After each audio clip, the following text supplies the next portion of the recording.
이 아이의 관상에 용이 서려 있구나. 숨겨라. 들키면 죽는다. 장터 구석에서 숫자루를 내려놓던 12살 소년 그 얼굴을 본 떠돌이 관상쟁이가 양아버지의 소매를 움켜쥐며 떨리는 목소리로 말했습니다. 소년은 무슨 소린지 알지 못한 듯 멀뚱히 서 있을 뿐이었지요. 그런데 이 관상쟁이가 떠돌이 행색을 하는 진짜 이유는 따로 있었습니다. 구독과 좋아요를 눌러주시고 어디서 듣고 계신지 댓글에 남겨주세요. 그곳으로 사랑과 행복을 가득 담아 보내드리겠습니다. 자, 그럼 오늘도 감동적인 옛날 이야기 지금 바로 시작합니다. 옛날 조선의 깊은 산골, 무주골이라 불리는 외진 마을에 한설이라는 아이가 살고 있었습니다. 3살 때 이 마을에 들어온 아이였지요. 비가 쏟아지던 어느 봄밤, 젖은 보따리를 아는 여인이 마을 어귀 숫장수 만득의 집 앞에 나타났습니다.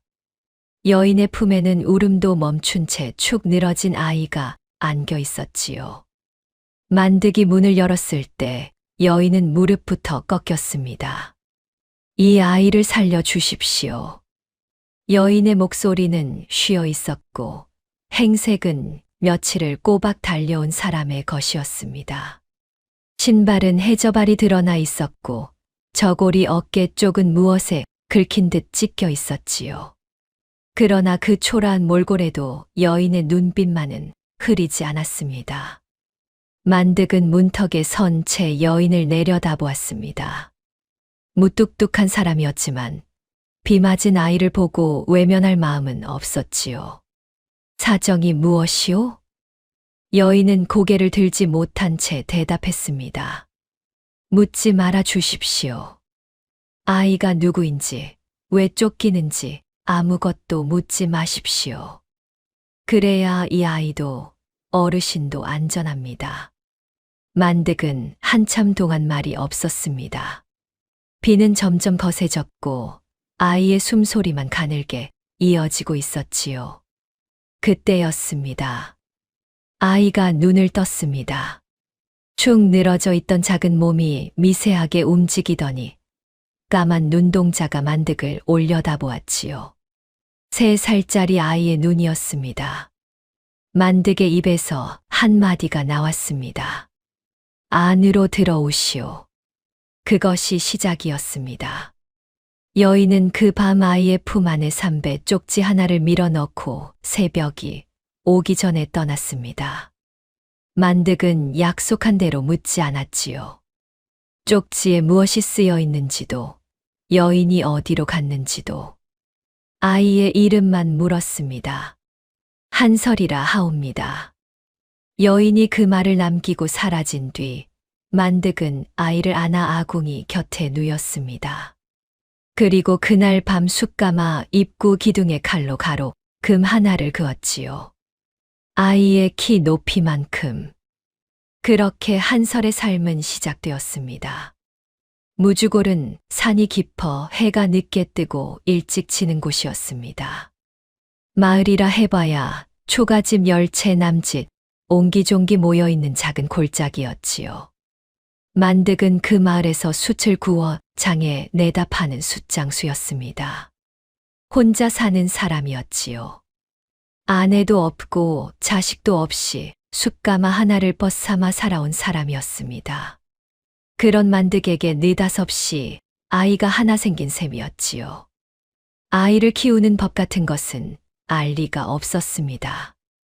만득은 밥을 지을 줄은 알았으나 아이 옷을 빨 줄은 몰랐고 숯가마 불 조절에는 귀신이었으나 아이의 열이 오르면 어쩔 줄 몰라 쩔쩔맸지요.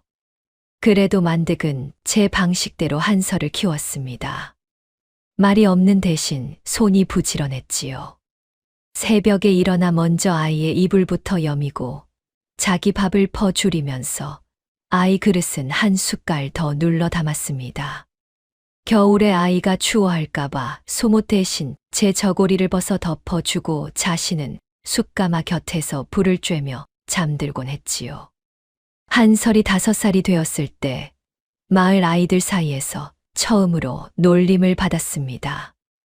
너는 아비도 어미도 없는 놈이래. 어디서 주워온 거래. 아이들이 돌멩이를 던지며 놀려댔지요. 한설은 맞서 싸우지 않았습니다. 고개를 숙인 채 집으로 돌아와 마당 구석에 쭈그리고 앉아 있을 뿐이었습니다. 만득이 숯가마에서 돌아와 그 모습을 보았지요. 숯검댕 묻은 손으로 아이의 등을 한번 토닥이고는 아무 말 없이 아궁이에 불을 지폈습니다. 밥이 되자 아이 앞에 그릇을 내려놓고 짧게 말했지요. 먹어라. 한설이 고개를 들지 못한 채 물었습니다. 아버지, 저는 진짜 주워온 아이입니까? 만득은 숟가락으로 밥을 한술 떠서 아이 입 가까이에 들이밀었습니다. 내 밥 먹고 내 집에서 자면 내 자식이다. 다른 건 알 것 없다. 그 말이 대답의 전부였습니다. 만득은 그 이상 말하지 않았고 한설은 그 이상 묻지 않았지요. 다만 아이는 그날부터 아궁이 앞에서 밥을 먹을 때마다 양아버지의 등을 가만히 바라보곤 했습니다. 넓고 굽은 등이었지요.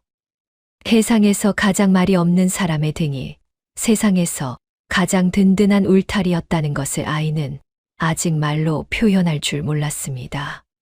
한설이 6살이 되던 해, 한 가지 일이 있었습니다. 빨래를 하려고 저고리를 뒤집었을 때 안감 사이에서 작은 삼배 조각 하나가 떨어져 나온 것이었지요. 누렇게 바랜 삼배 위에는 붓으로 쓴 글자 몇 자가 빼곡하게 적혀 있었습니다. 한설은 글을 읽을 줄 몰랐지요. 한설이 그것을 만득에게 보여주자 만득은 한참 동안 삼배 쪽지를 내려다보았습니다. 그리고 조심스럽게 접어 제품에 넣으며 말했지요.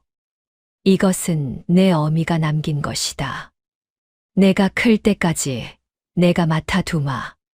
한설은 고개를 끄덕였습니다. 만득이 맡아두었지만 그런 것이 있다는 사실 하나만으로도 한설의 마음에는 작은 위안이 생겼지요.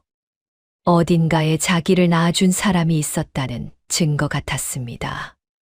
마을 어귀에는 서달이라는 사냥꾼이 살고 있었습니다. 언제부터 이 마을에 왔는지 아무도 정확히 기억하지 못했지요. 말수가 적고 사람들과 잘 어울리지 않는 사내였습니다. 다만 가끔 잡은 토끼나 산짐승을 만득내 울타리에 슬쩍 걸어놓고 가곤 했지요. 만득이 고맙다고 하면 서달은 짧게 대꾸할 뿐이었습니다. 짐승이 남아서 그렇소. 신경 쓸 것 없소. 한설은 그 아저씨가 무뚝뚝하지만 나쁜 사람은 아니라고 느꼈습니다. 겨울에 숯짐을 이고 고개를 넘을 때 가끔 뒤를 돌아보면 저 멀리 고개 위에 서달의 그림자가 서 있는 것 같기도 했지요. 그러나 다시 보면 사라져 있곤 했습니다. 한설이 7살이 되었을 때 마을 아이들의 놀림은 더 거세졌습니다. 숫장수 주운 자식, 종놈 자식. 동네 아이들이 한설의 앞길을 막아섰지요. 그중 가장 덩치가 큰 녀석이 한설의 가슴팍을 밀었습니다. 너는 이 마을 사람도 아니래. 어디서 굴러온 것인지도 모르는 것이 여기서 뭘 하고 있어. 한설이 뒤로 밀려 넘어졌습니다. 손바닥이 자갈밭에 쓸려 피가 배어 나왔지요. 그래도 한설은 울지 않았습니다. 입술을 꾹 다문 채 손바닥에 흙을 털고 일어섰지요. 나는 만득이 아버지의 아들이다. 그것이면 됐다. 아이들이 비웃었지만 한설은 더 말하지 않고 돌아섰습니다. 그리고 집으로 돌아가 피 묻은 손을 우물물로 씻은 뒤 아무 일 없다는 듯 숫자루를 저 나르기 시작했지요. 만득은 나중에 아이의 쓸린 손바닥을 보았습니다. 아무 말 없이 부엌에서 된장을 조금 덜어다 상처에 발라주었지요. 그리고 그날 밤 아이가 잠든 뒤 숯가마 기둥에 가로 금 하나를 더 그었습니다. 또 한 해가 지난 것이었지요. 그런 밤이었습니다. 한설이 아궁이 앞에서 졸고 있을 때 만득이 나직한 목소리로 말했지요. 한설아. 예, 아버지. 사람이 귀한 것은 어디서 태어났느냐가 아니다. 한설이 졸린 눈을 비비며 고개를 들었습니다. 어떻게 살았느냐가 사람을 만드는 거다. 만득은 그 말을 하고는 다시 입을 다물었습니다. 불빛이 만득의 굵은 손마디 위로 일렁거렸지요. 한설은 그 말의 뜻을 다 알아듣지는 못했습니다. 다만 양아버지가 잘하지 않는 긴 말을 했다는 것, 그리고 그 목소리가 평소보다 한결 부드러웠다는 것만 어렴풋이 느꼈지요. 한설은 작게 대답했습니다. 예, 아버지. 그리고 다시 아궁이 앞에서 스르르 눈을 감았습니다. 만득은 잠든 아이의 어깨 위로 저고리를 덮어주었지요. 저고리가 미끄러지자 아이의 왼쪽 어깨 아래가 잠깐 드러났습니다. 거기에는 작은 붉은 반점 3개가 삼각형 모양으로 박혀 있었지요. 만득은 그 반점을 보았지만 아무 말도 하지 않았습니다. 예전에도 본 적이 있었지요. 처음 아이를 안았을 때부터 그것이 무엇을 의미하는지 만득은 묻지 않았습니다. 약속한 대로 세월은 사람을 기다려 주지 않았습니다. 한설이 8살이 되자 만득은 아이에게 숯 나르는 일을 가르치기 시작했습니다. 처음에는 작은 집만 맡겼지요. 그러나 산골 숯장수의 아들로 살아가려면 일을 빨리 익혀야 했습니다. 새벽마다 한설은 숯가마에서 구워진 숯을 자루에 담았습니다. 검은 가루가 코 안으로 파고들어 재채기가 멈추지 않았고 손바닥에는 거친 숯가루가 박혀 물을 닿아도 쉽게 씻기지 않았지요. 무거운 숯자루를 등에 지고 고개를 넘는 일은 더 고되었습니다. 짐이 무거워 무릎이 후들거렸고 고개 중턱쯤 오르면 종아리가 불처럼 달아올랐지요. 그래도 한설은 내색하지 않았습니다. 아버지가 내색하지 않는 사람이었기 때문이었지요. 장에 나가면 사정은 더 팍팍했습니다. 양반대 카인들은 숯값을 후려쳤고 상인들은 천민의 아이라며 함부로 대했지요. 야, 숯장수 아들, 이 숯은 재가 섞여 있잖아. 반값에 놓고 가. 억울해도 따질 수가 없었습니다. 숯을 팔지 못하면 보리쌀을 구할 수 없었고 보리쌀이 없으면 내일 아침 아궁이에 올릴 것이 없었지요. 한설은 이를 악물고 깎인 값을 받아들이곤 했습니다. 집에 돌아오면 만득이 말없이 밥상을 차려 놓고 있었습니다. 변변치 못한 밥상이었지요. 보리밥과 된장 한 종지, 운이 좋으면 서달 아저씨가 걸어 놓은 토끼, 고기 한 점이 더해지는 정도였습니다. 그래도 그 밥상 앞에 마주 앉으면 한설의 마음은 조금 놓이곤 했습니다. 말은 없어도 밥을 함께 먹는다는 것 자체가 위안이었지요. 밖에서는 바람이 처마 끝을 스치며 지나가고 있었습니다. 산골의 밤은 깊었고 숯가마에서는 잔불이 붉게 타고 있었지요. 세월은 숯가마의 연기처럼 소리 없이 흘렀습니다.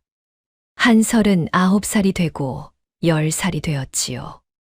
키가 부쩍 자라 숫자로 두 짐을 한꺼번에 질 수 있게 되었고 숯가마 불 조절도 만득 못지않게 능숙해졌습니다. 그러나 달라지지 않는 것도 있었습니다. 마을에서 한설의 자리였지요. 한설은 무주골에서 태어난 아이가 아니었습니다. 어디서 왔는지 모르는 아이, 부모가 누구인지 모르는 아이. 마을 사람들은 한설을 볼 때마다 그 사실을 자연스럽게 떠올렸지요. 장에서 돌아오는 길에 마을 어른들이 수군거리는 소리가 종종 한설의 귀에 닿았습니다. 저 아이는 어디서 굴러들어온 것인지 누구도 모른다며 만득이 영감이 어쩌다 떠안게 됐는지 원. 팔자에도 없는 고생이지. 한설은 못 들은 첫 걸음을 재촉하곤 했습니다. 익숙해진 것이지 괜찮아진 것은 아니었지요. 밤이면 만득이 맡아 둔 삼배 쪽지가 자꾸 떠올랐습니다. 글자는 읽을 수 없었지만 그것이 어딘가에 있다는 것만으로도 어딘가에 자기를 낳아준 사람이 있었다는 증거 같았지요. 한설이 10살이 되던 봄이었습니다. 장에 나갔다가 돌아오는 길에 고을 관아 앞을 지나게 되었지요. 관아 앞에는 방이 하나 붙어 있었고 그 앞에 사람들이 웅성거리고 있었습니다. 또 세금을 올린다는 게요? 위에서 내려온 명이라는데 어찌하겠소. 한설은 글을 읽지 못했지만 사람들의 표정에서 심상치 않은 기운을 느꼈습니다. 옆에 서 있던 백발의 노인이 혀를 찼지요.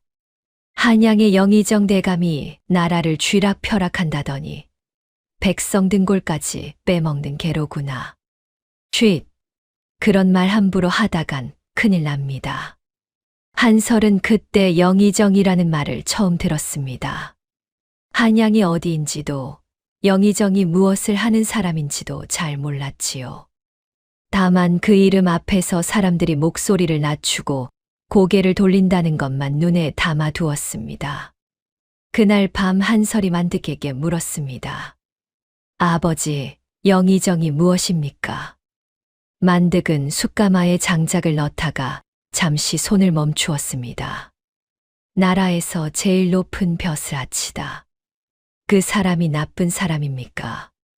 만득은 고개를 돌려 한설을 보았습니다.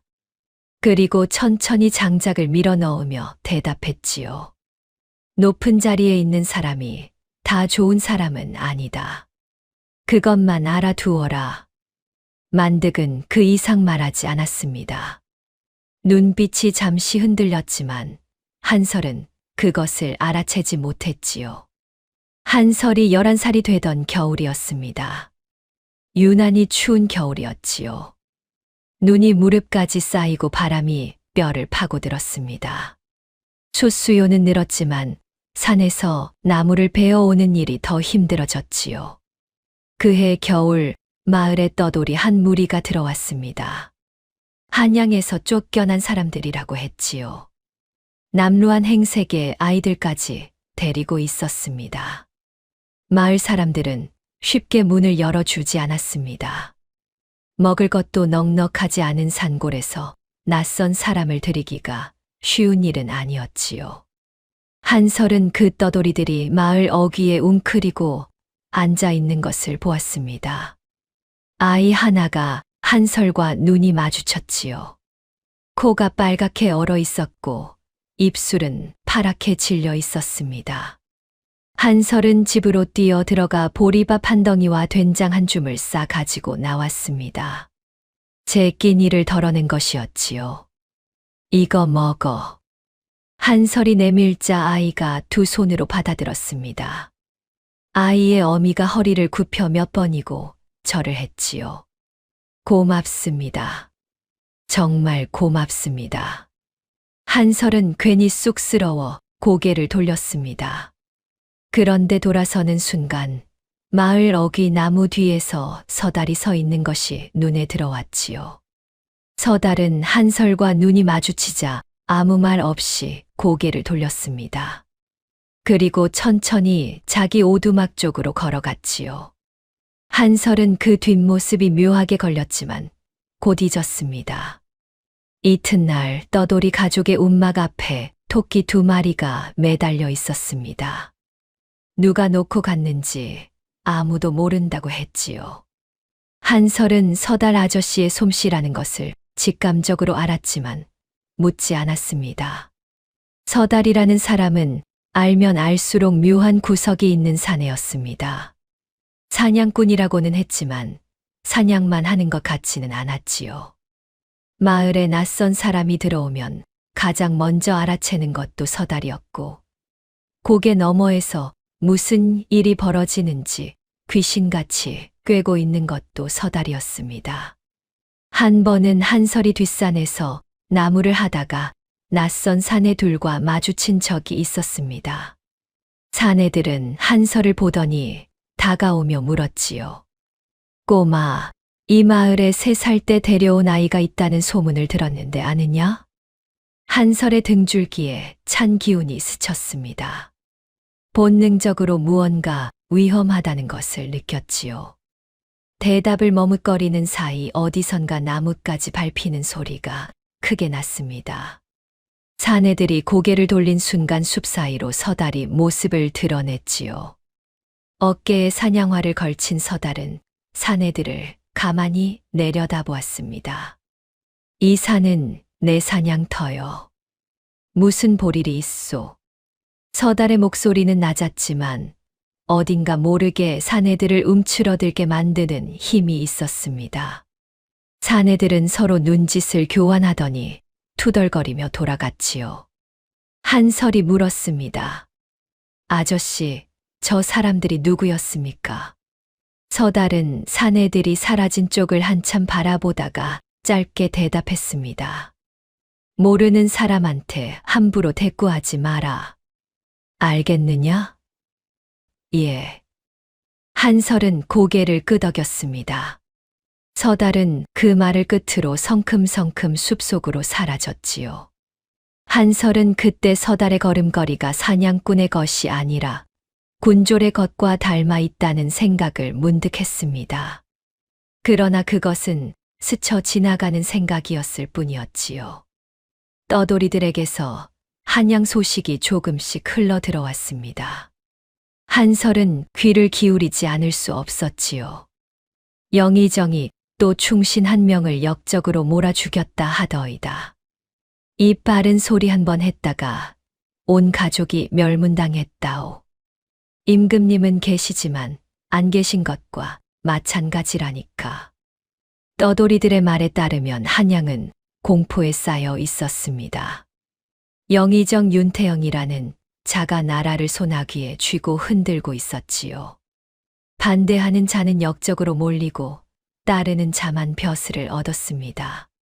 떠돌이 중 나이 지긋한 노인이 탄식하며 말했습니다. 선왕 때는 그래도 백성이 숨 쉴 구멍이 있었지. 선왕이 돌아가시고 나라가 이 꼴이 되다니. 한설은 선왕이라는 말에 왜인지 모르게 가슴이 먹먹해졌습니다. 이유는 알 수 없었지요. 돌아가신 임금의 이야기가 왜 자기 마음을 건드리는 것인지 한설 스스로도 이해할 수 없었습니다. 한설은 그 이야기를 듣다가 만득의 얼굴을 돌아보았습니다. 만득은 아무 표정 없이 숯가마 불을 살피고 있었지요. 그러나 장작을 집어넣는 손에 힘이 조금 더 들어가 있다는 것을 한설은 눈치채지 못했습니다. 봄이 오자 떠돌이 가족은 다시 길을 떠났습니다. 떠나는 날, 그 가족의 아이가 한설에게 다가와 작은 조약돌 하나를 내밀었지요. 이거, 고마웠어. 한설이 받아들자 아이가 환하게 웃었습니다. 한설도 웃었지요. 그것이 기억에 남은 것은 웃음 때문이 아니라 그때 멀찍이서 그 장면을 지켜보고 있던 서달의 표정 때문이었습니다. 서달은 나무에 기대어 서서 한설을 바라보고 있었는데 그 눈빛이 평소에 무뚝뚝한 것과는 사뭇 달랐지요. 뭐랄까 안쓰러움 같기도 하고 대견함 같기도 한 묘한 눈빛이었습니다. 한설과 눈이 마주치자 서달은 언제 그랬냐는 듯 고개를 돌렸지만요. 그 겨울이 지나고 봄이 오고 여름이 가고 다시 겨울이 왔습니다. 한설은 어느덧 12살이 되었지요. 키가 꽤 자랐습니다. 숫자로 새 짐도 거뜬히 질 수 있을 만큼 어깨가 넓어졌지요. 얼굴에는 여전히 숯검댕이 묻어 있었지만 이목구비가 또렷해져 가는 것이 눈에 보이기 시작했습니다. 그리고 한설이 자라는 것을 지켜보며 불안해지는 사람이 하나 있었습니다. 서달이었지요. 한설의 이목구비가 또렷해질수록 그 눈빛이 깊어질수록 서달의 표정은 한 겹씩 어두워졌습니다. 이 아이를 영원히 산골에 숨겨둘 수는 없다는 것을 서달은 알고 있었지요. 그러나 그 생각을 입 밖으로 꺼내지는 않았습니다. 만득은 그런 한설을 바라보며 가끔 생각에 잠기곤 했습니다. 이 아이가 누구의 아이인지 언젠가는 알게 될 날이 올 것인지 그런 생각을 하다가도 이내 고개를 저었지요. 지금 이대로가 좋다고, 이대로가 안전하다고. 그리고 그 12살의 가을, 한설의 운명을 바꿀 사람이 장터에 나타났습니다. 그날은 가을 장이 서는 날이었습니다. 한설은 숫 5짐을 지게에 싣고 만득과 함께 고개를 넘었지요. 장터까지는 산길로 반나절이 걸렸습니다. 장터는 사람들로 북적거렸습니다. 곡식 파는 좌판 옆에 숫자리를 깔고 한설이 숯을 내려놓고 있을 때였지요. 뒤에서 누군가가 한설의 얼굴을 가만히 들여다보고 있었습니다. 한설이 고개를 들자 허름한 도포를 걸친 노인 하나가 서 있었습니다. 때 묻은 갓을 쓰고 있었고 행색은 떠돌이 관상쟁이 그 자체였지요. 그런데 그 눈빛이 예사롭지 않았습니다.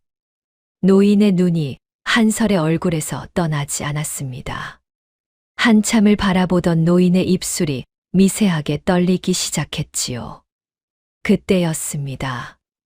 노인이 갑자기 만득의 소매를 움켜쥐었습니다. 만득이 놀라 뒤를 돌아보았지요.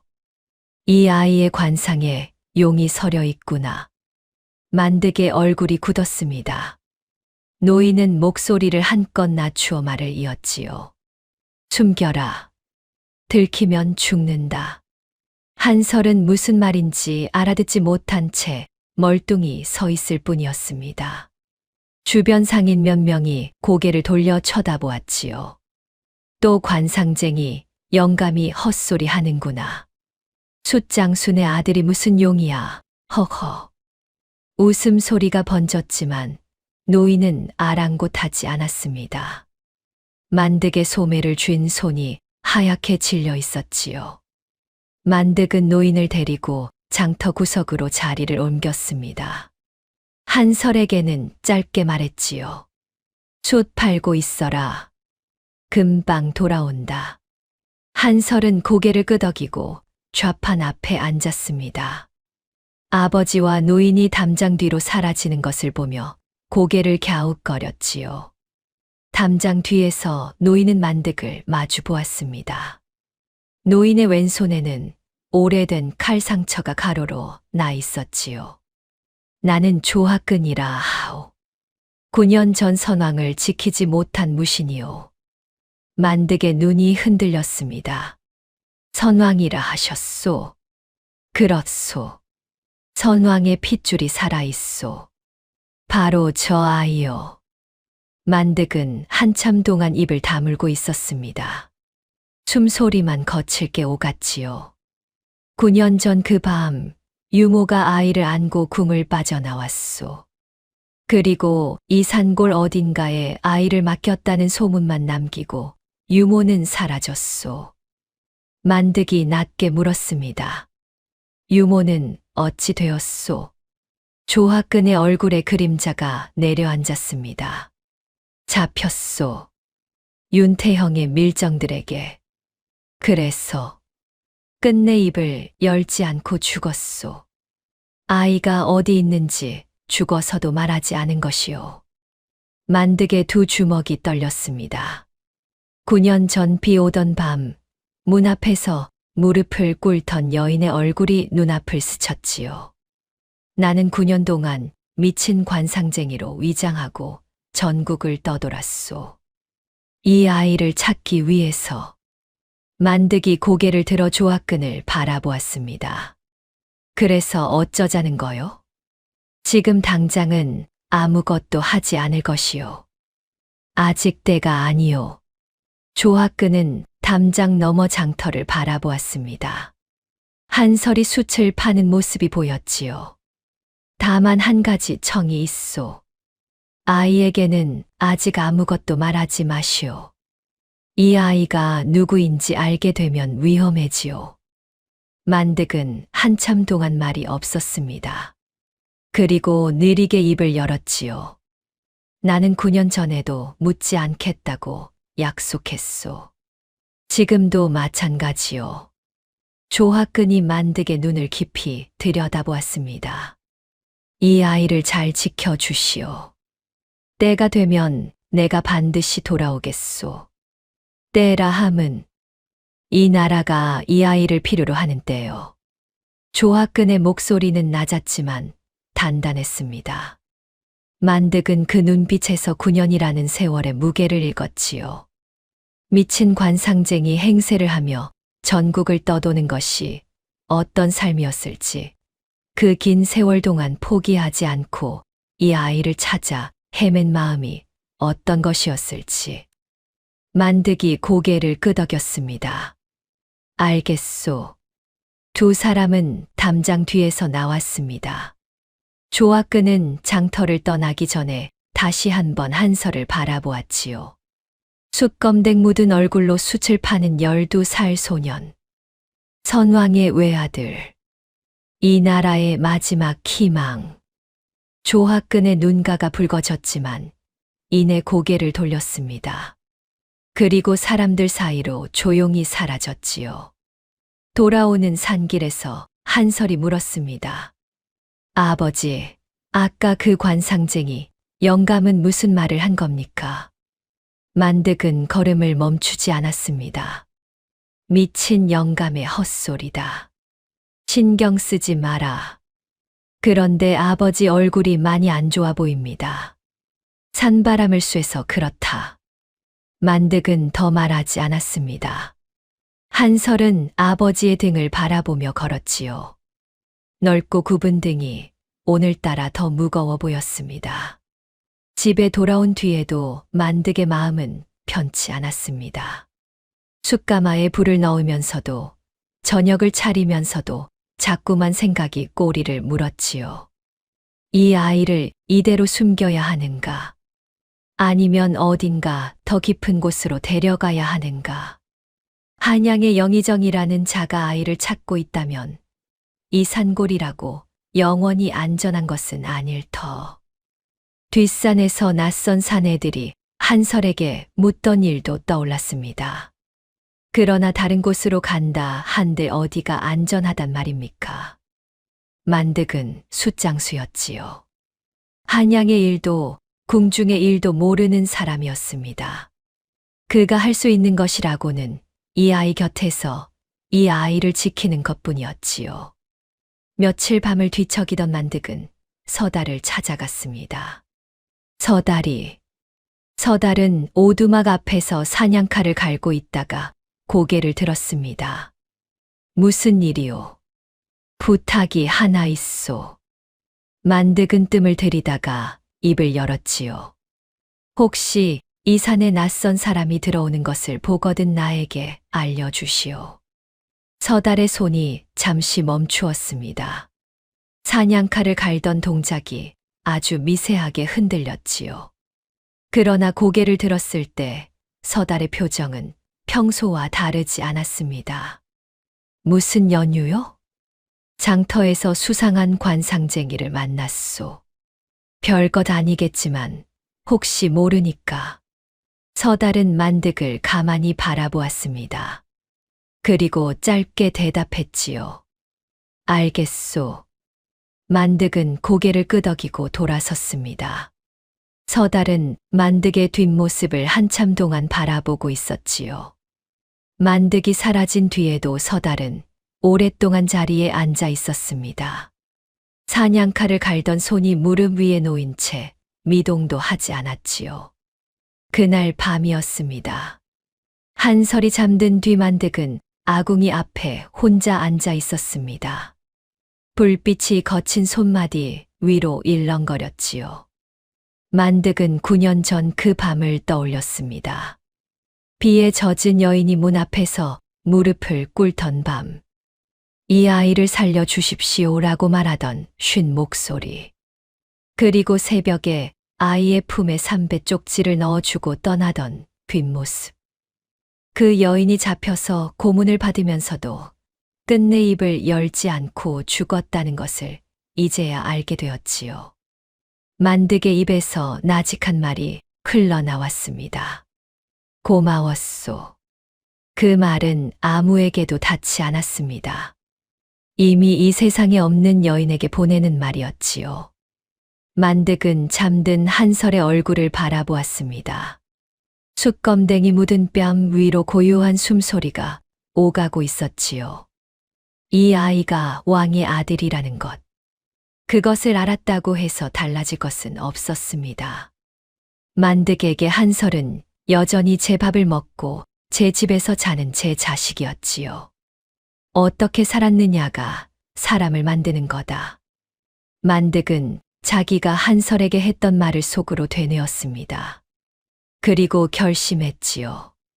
이 아이를 더 깊이 숨기겠다고. 이 아이를 더 단단하게 키우겠다고. 언젠가 그 늙은 무신이 돌아오는 날이 오더라도 이 아이가 세상 어디에 내놓아도 무너지지 않을 사람이 되어 있도록.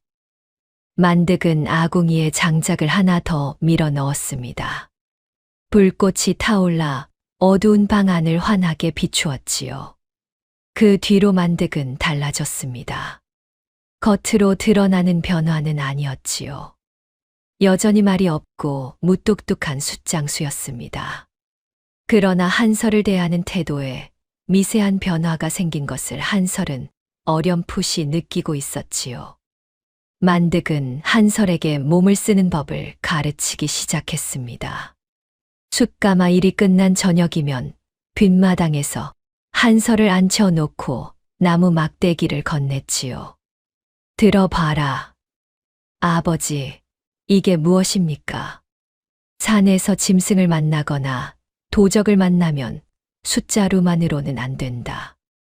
만득은 본래 젊은 시절 산포수였습니다. 산짐승을 잡으며 먹고 살았던 시절이 있었지요. 그때 익힌 막대 다루는 솜씨를 이제야 한설에게 가르치기 시작한 것이었습니다. 한설은 처음에는 어리둥절했지만 곧 열심히 배우기 시작했습니다. 손에 물집이 잡히고 몸이 온통 멍투성이가 되어도 투정 한 번 부리지 않았지요. 만득은 그런 한설의 모습을 볼 때마다 마음 한구석이 뜨거워졌습니다. 이 아이를 왕이라 부르는 날이 올지 어떨지는 알 수 없었습니다. 그러나 적어도 제 몸 하나 지킬 수 있는 아이로 키워야겠다는 마음은 확고했지요. 그리고 만득은 한 가지를 더 했습니다. 장에 나가는 횟수를 줄인 것이었지요. 전에는 열흘에 한 번 장에 다녀왔지만 이제는 보름에 한 번으로 줄였습니다. 한설이 사람들 눈에 뜨이는 것이 마음에 걸렸기 때문이었습니다. 아버지, 장을 안 보면 보리쌀이 떨어질 텐데요. 숯을 더 구우면 된다. 한 번에 더 많이 가져가면 되는 것이다. 한설은 고개를 끄덕였습니다. 이유를 더 묻지 않았지요. 아버지가 하는 일에는 다 뜻이 있다는 것을 어릴 때부터 알고 있었기 때문이었습니다. 그렇게 만득은 조용히 한설을 둘러싼 울타리를 더 단단하게 쌓아 올렸습니다. 세상은 이 아이가 누구인지 몰라야 했고, 이 아이도 자기가 누구인지 몰라야 했지요. 만득은 그것이 이 아이를 지키는 유일한 방법이라 믿었습니다. 그렇게 12살의 가을은 저물었고 겨울이 왔습니다. 그리고 봄이 오고 여름이 가고 다시 가을이 왔지요. 한설의 키는 해마다 한 뼘씩 자랐고 만득은 해마다 정월이면 숯가마 기둥에 가로, 금 하나를 더 그었습니다. 바깥에서는 가을바람이 숯가마, 굴뚝을 돌아 불었습니다. 무주골의 밤은 깊었고 별들이 소리 없이 떠 있었습니다. 한설은 15이 되었습니다. 어깨가 넓어지고 목소리가 굵어졌지요. 숯가마 앞에 서면 만득과 나란히 서도 크게 차이가 나지 않을 만큼 자랐습니다. 그해 봄, 비가 많이 내렸습니다. 며칠째 비가 그치지 않아 숯가마에 불을 넣지 못하고 있었지요. 만득과 한설은 할 일 없이 처마 밑에 나란히 앉아 비를 바라보고 있었습니다. 만득이 문득 방으로 들어가더니 무언가를 가지고 나왔습니다. 누렇게 바랜 삼배 쪽지였지요. 한설이 6살 때 저고리 안에서 발견했던 바로 그것이었습니다. 아버지, 그것을 아버지가 갖고 계셨습니까? 만득은 삼배 쪽지를 한설에게 내밀었습니다.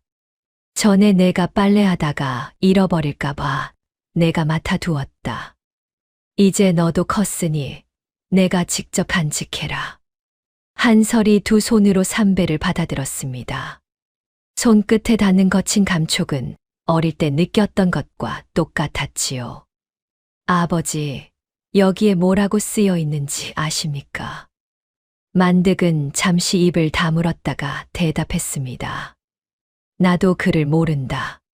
다만 내 어미가 남긴 것이니 소중히 여기거라. 한설은 삼배 쪽지를 가슴에 품었습니다. 오래전에 떠난 어미가 남긴 유일한 흔적. 글자의 뜻은 여전히 알 수 없었지만 그것을 쥐고 있으면 어딘가에서 누군가가 자기를 지켜보고 있는 것 같은 마음이 들었지요. 비가 처마 끝에서 줄줄 떨어지고 있었습니다. 만득이 나직하게 말했지요. 한설아. 예, 아버지. 나중에 크면 글을 배워라. 한설이 고개를 돌려 만득을 보았습니다. 글을 배워서 그 쪽지에 뭐라고 쓰여 있는지 직접 읽어라. 한설은 잠시 말이 없다가 고개를 끄덕였습니다. 예, 아버지. 꼭 그렇게 하겠습니다. 만득은 그 대답을 듣고 다시 비를 바라보았습니다.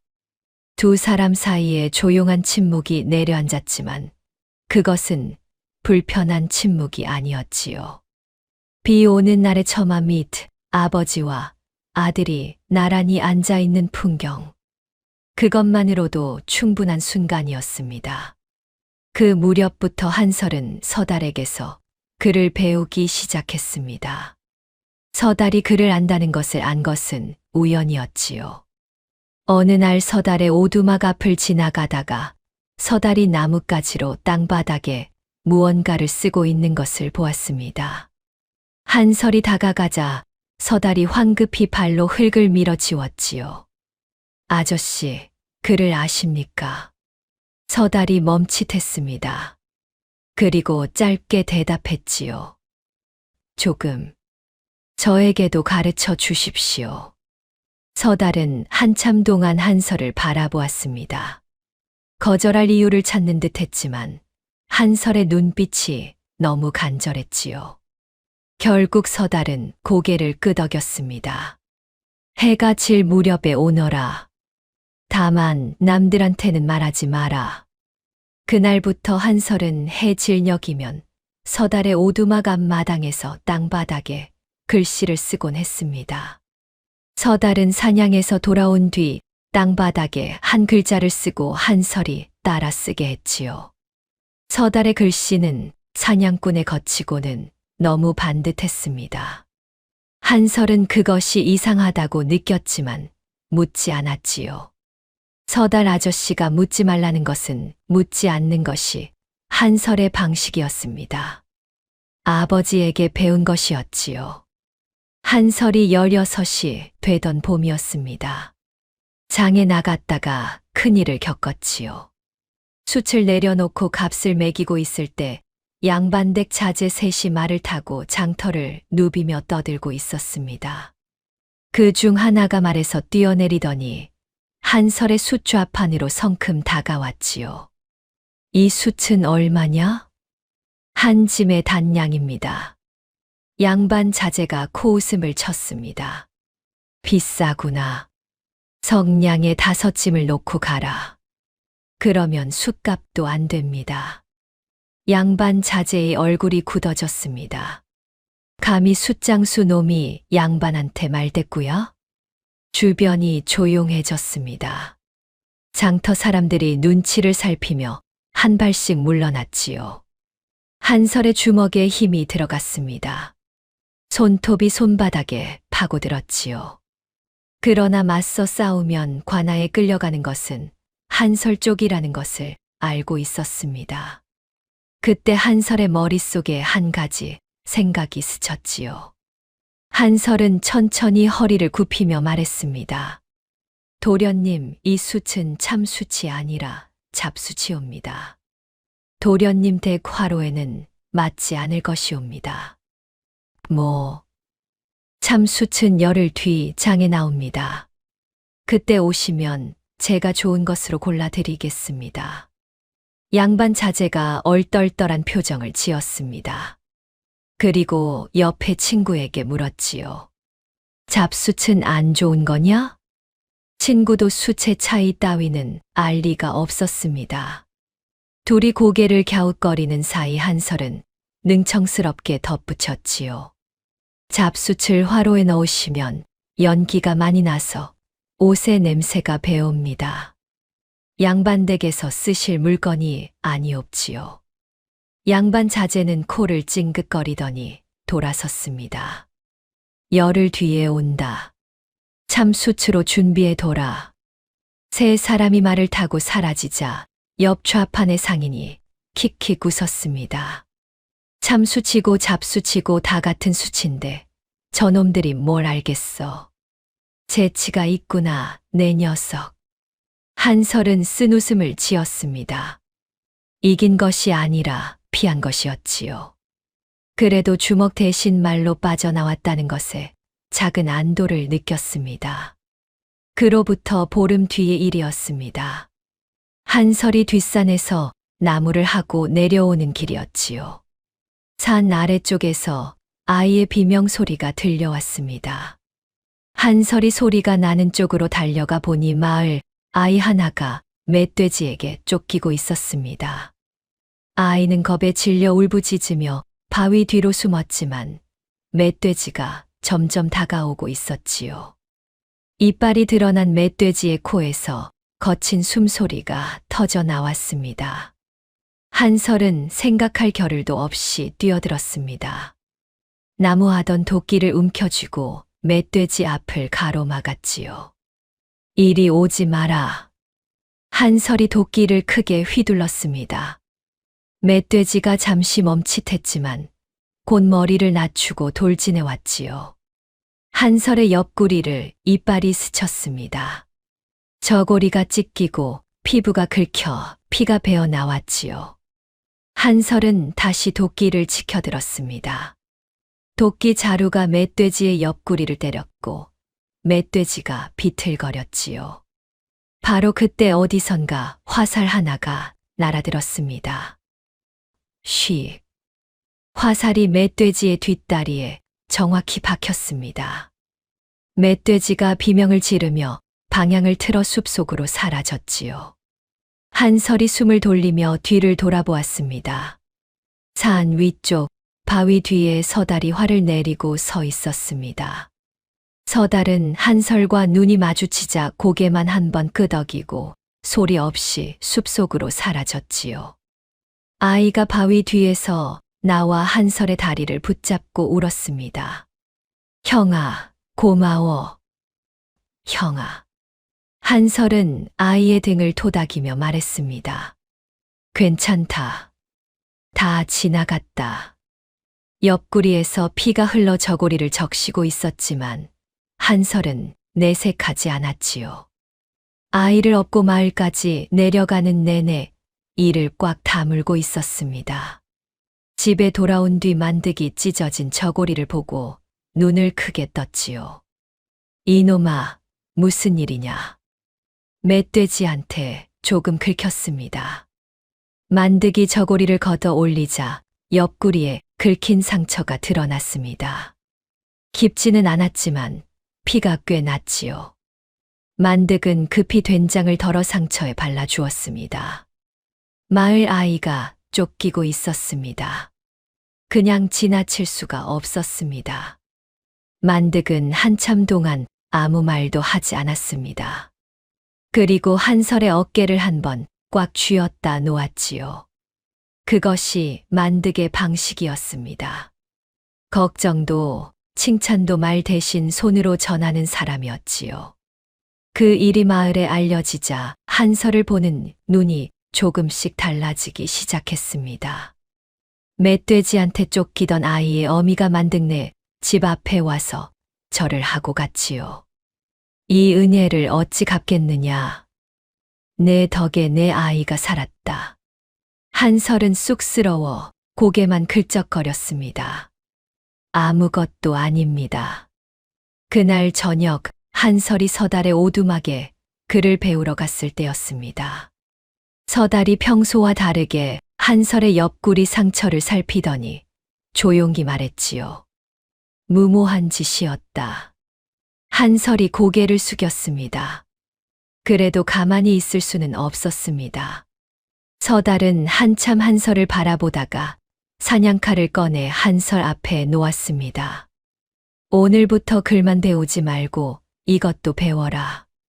칼을요? 산에서 짐승을 만나면 도끼만으로는 안 된다. 몸을 지키는 법을 알아야 한다. 서달의 가르침은 글보다 더 엄했습니다. 칼을 쥐는 법부터 상대의 움직임을 읽는 법까지 서달은 마치 군조를 가르치듯 한설을 훈련시켰지요. 한설은 온몸에 멍이 들었지만 한 번도 불평하지 않았습니다. 아저씨는 사냥꾼치고 칼 다루는 솜씨가 이상합니다. 한설이 웃으며 말했지만 서달은 웃지 않았지요. 전에 좀 배운 적이 있다. 그 말이 전부였습니다. 서달은 더 설명하지 않았고 한설도 더 묻지 않았지요. 다만 서달이 칼을 휘두를 때의 눈빛이 산짐승을 잡는 사냥꾼의 것이 아니라는 것은 한설도 느끼고 있었습니다. 그해 여름 장마가 유난히 길었습니다. 비가 열흘째 쏟아지고 있었지요. 산에서 내려오는 물줄기가 불어나 마을 아래쪽 논밭이 물에 잠기기 시작했습니다. 마을 사람들은 논둑을 쌓아보았지만 물살이 워낙 세서 쌓는 족족 무너져 내렸지요. 이러다가 마을 전체가 물에 잠기겠어. 마을 어른들이 모여 앉아 걱정을 하고 있었지만 뾰족한 수가 없었습니다. 한설은 물에 잠긴 논밭을 바라보다가 문득 물줄기의 흐름을 눈여겨보았지요. 물은 산에서 곧바로 마을 쪽으로 흘러내리고 있었습니다. 그런데 마을 왼편에 움푹 파인 골짜기가 하나 있었지요. 한설은 그 골짜기를 가리키며 마을 어른들에게 다가갔습니다. 어르신, 논둑을 높이는 것보다 물기를 돌리는 것이 나을 듯합니다. 마을 어른 하나가 고개를 돌렸습니다. 물기를 돌려 그게 되겠느냐? 저 왼편 골짜기로 물기를 터주면 물이 마을을 피해 내려갈 것입니다. 사람들이 웅성거렸지요. 숫장순의 아이가 무슨 물기를 안다고. 그러나 다른 방법이 없었습니다. 물은 시시각각 불어나고 있었지요. 결국 마을 사람 여럿이 한설의 말대로 움직이기 시작했습니다. 삽으로 도랑을 파고 돌을 쌓아 물기를 돌렸지요. 한설은 맨 앞에서 삽을 들고 흙을 팠습니다. 빗줄기가 거셌고 지늘기 무릎까지 차올랐지요. 한설의 저고리는 흙범벅이 되었고 손바닥에는 물집이 잡혔지만 손을 멈추지 않았습니다. 서달도 어느새 옆에 와서 함께 삽질을 하고 있었지요. 말은 한마디도 없이. 해가 기울 무렵이 되어서야 물길이 골짜기 쪽으로 돌아가기 시작했습니다. 물살이 마을을 피해 흘러가는 것을 본 사람들이 환호성을 질렀지요. 됐다. 물이 돌아가고 있어. 마을이 물에 잠기는 것은 막은 것이었습니다. 사람들이 한설의 등을 두드리며 고마워했지요. 이 녀석, 머리가 비상하구나. 숫장수 시키기엔 아깝다, 아까워. 한설은 쑥스러워 고개를 숙였습니다. 그런데 돌아서는 한설의 등 뒤에서 누군가가 나직하게 말하는 소리가 들렸지요. 저 아이는 보통 아이가 아니야. 그 말이 누구의 입에서 나왔는지 한설은 모릅니다. 그러나 그 말은 바람을 타듯 마을 이곳저곳으로 번져갔지요. 가을이 왔습니다. 그리고 한설에게 더 큰 시련이 찾아왔지요. 만득이 먼저 장터에 나가 있고 한설이 숯을 더 가져가려고 뒤따라가던 길이었습니다. 장터 입구에 다다랐을 때 소동이 벌어지고 있었지요. 만득이 포졸들에게 붙잡혀 있었습니다. 아버지. 한설이 뛰어갔습니다. 만득의 팔이 뒤로 꺾여 있었고 좌판은 뒤집혀 숯이 바닥에 흩어져 있었지요. 옆에는 뚱뚱한 상인 하나가 서 있었습니다. 한설은 그 상인을 알고 있었지요. 장터에서 곡식을 파는 진 서방이라는 자. 예전부터 숯값을 후려치기로 악명 높은 사람이었습니다. 이놈이 내 돈주머니를 훔쳤소. 내 눈으로 똑똑히 보았단 말이오. 진 서방이 소리를 질렀습니다. 만득은 고개를 숙인 채 입을 다물고 있었지요. 아버지는 그럴 분이 아닙니다. 한설이 앞으로 나섰지만 포졸이 가로막았습니다. 물러서라. 관아에서 판단할 일이다. 한설은 이를 악물었습니다. 만득이 도적질을 할 사람이 아니라는 것은 세상에서 한설이 가장 잘 알고 있었지요. 잠깐만 기다려 주십시오. 한설이 진 서방에게 다가갔습니다. 서방님, 돈주머니를 언제 잃어버리셨습니까? 진 서방이 눈을 부라렸습니다. 숯을 살 때 꺼내 놓았다가 이놈이 가져간 거야. 그러면 아버지가 숯을 건네고 서방님이 돈을 꺼낸 것이옵니까? 그렇지. 그 자리에 다른 사람은 없었습니까? 진 서방이 말을 멈추었습니다. 한설이 차분하게 이어 말했지요. 저는 방금 장터에 도착했습니다. 아버지가 서방님께 숯을 건네는 것을 멀리서 보았습니다. 그때 서방님 뒤쪽으로 아이 하나가 지나가며 좌판을 스치는 것을 제가 보았습니다. 진 서방의 얼굴이 일그러졌습니다. 거짓말이다. 아들이 아비를 감싸는 거 아니냐? 한설은 흔들리지 않았습니다. 주변을 둘러보더니 근처 좌판의 상인에게 물었지요. 아저씨, 아까 이쪽에서 아이 하나가 지나간 것을 보셨습니까? 옆 좌판의 떡장수가 머뭇거리다가 고개를 끄덕였습니다. 글쎄, 아이 하나가 허겁지겁 뛰어간 것은 본 것 같기도 한데. 한설이 포졸에게 말했습니다. 진 서방님의 돈주머니는 아버지가 아니라 그 아이가 가져갔을 가능성이 크옵니다. 아버지의 몸을 수색해 보시면 돈주머니가 나오지 않을 것이옵니다. 포졸이 만득의 몸을 뒤졌습니다. 돈주머니는 나오지 않았지요. 포졸들이 서로 눈짓을 교환했습니다. 진 서방의 얼굴이 붉어졌습니다. 그래도 이놈이 한 거야. 그 아이가 이놈의 공범일 수도 있잖아.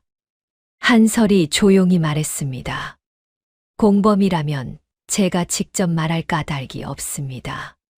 그리고 서방님, 지난달에도 같은 일이 있었다고 들었습니다. 그때도 장터에서 돈주머니를 잃었다면서요?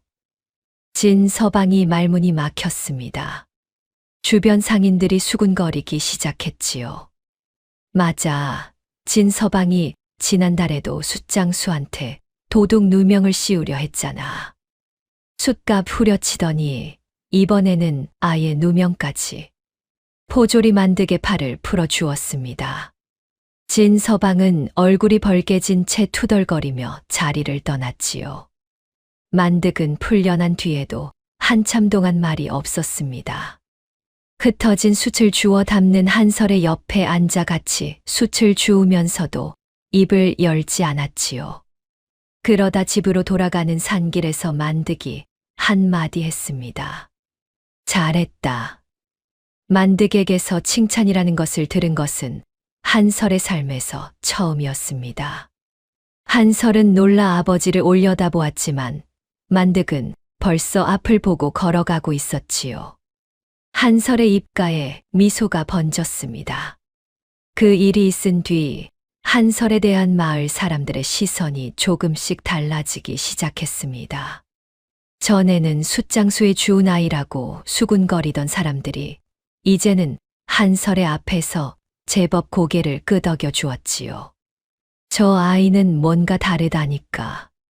숫장수 아들치고는 너무 똑똑해. 보통 아이가 아니야.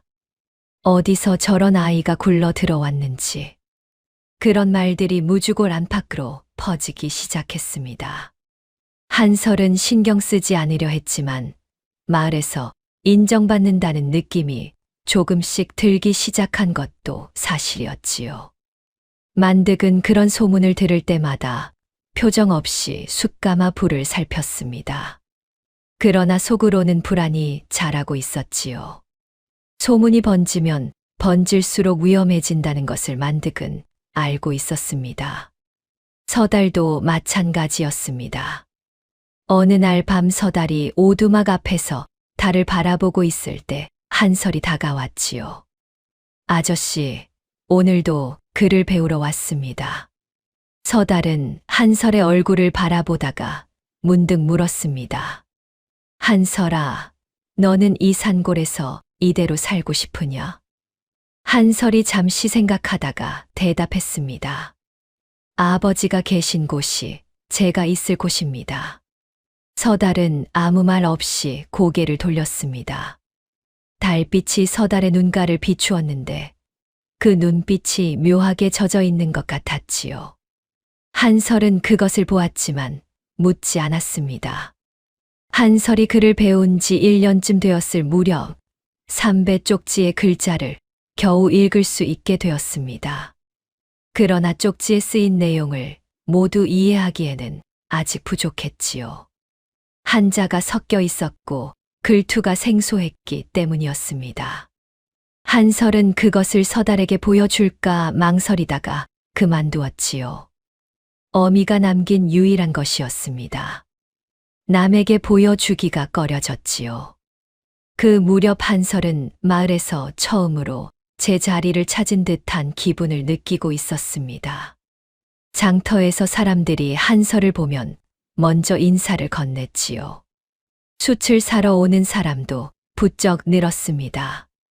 한설이 내 숯은 불이 잘 붙어. 만득이 영감한테 잘 배웠구나. 마을 아이들도 전처럼 놀리지 않았습니다. 오히려 한설을 따르는 아이들이 생겼지요. 멧돼지에서 구해준 아이가 동네 아이들에게 한설 이야기를 퍼뜨린 덕이었습니다. 어느 날 저녁 한설이 숯가마 앞에 앉아 별을 바라보고 있을 때 만득이 옆에 와 앉았습니다. 두 사람은 한참 동안 말없이 밤하늘을 올려다보았지요. 아버지. 응. 저는 이대로가 좋습니다. 아버지랑 숯 굽고 장에 나가 팔고 저녁에는 아궁이 앞에서 밥 먹고 이대로 계속 살고 싶습니다. 만득은 대답하지 않았습니다. 다만 옆에 앉은 아이의 어깨를 한번 토닥였지요. 한설은 그것만으로 충분하다고 생각했습니다. 이 산골에서 아버지와 함께 숯을 굽며 사는 것. 그것이 자기 삶의 전부라고 믿었지요. 그러나 세상은 한설을 가만히 두지 않았습니다. 그 가을이 지나고 한설은 17이 되었습니다. 장터에서는 한설의 이름이 제법 알려져 있었지요. 숫장수의 아들이지만 머리가 비상하고 담이 큰 아이라는 소문이 고을 여기저기에 퍼져 있었습니다. 그 소문은 바람을 타고 산을 넘고 고개를 넘어 점점 더 먼 곳까지 퍼져나가고 있었습니다. 그리고 그 소문이 닿으면 안 되는 곳에 결국 닿고 말았지요. 한양이었습니다. 영의정 윤태형의 귀에 소문이 닿은 것은 가을 끝자락이었습니다. 한양 영의정 저택 서재에서 윤태형은 밀정의 보고를 듣고 있었지요. 무주골이라는 산골에 비상한 아이가 있다는 소문이 돌고 있사옵니다. 숫장수의 양아들인데 12살의 떠돌이 관상쟁이가 그 아이를 보고 용이 서려 있다고 했다 합니다. 윤태형의 손이 찻잔 위에서 멈추었습니다. 관상쟁이가 뭐라 했다. 용이 서려 있다 했사옵니다. 윤태형은 천천히 찻잔을 내려놓았습니다. 표정은 여전히 온화했지만 눈 속에 차가운 빛이 스쳤지요. 17살이라 했느냐? 그러하옵니다. 윤태형은 손가락으로 탁자를 두드렸습니다. 17. 14년 전에 3살이었다면 지금 17. 숫자가 맞았지요. 선왕의 핏줄은 모두 끊어진 것이 아니었느냐?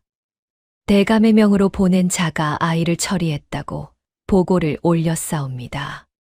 윤태형의 눈이 가늘어졌습니다. 그 자가 거짓 보고를 올렸을 가능성은? 밀정이 고개를 숙였습니다. 확인이 필요하옵니다. 윤태형은 자리에서 천천히 일어났습니다. 창 너머로 한양의 기와지붕들이 보였지요. 그가 14년 동안 쌓아 올린 권력이 기와지붕 위에 내려앉아 있었습니다. 확인할 것까지도 없다. 소문이 사실이든 아니든 그 아이를 살려두면 안 된다.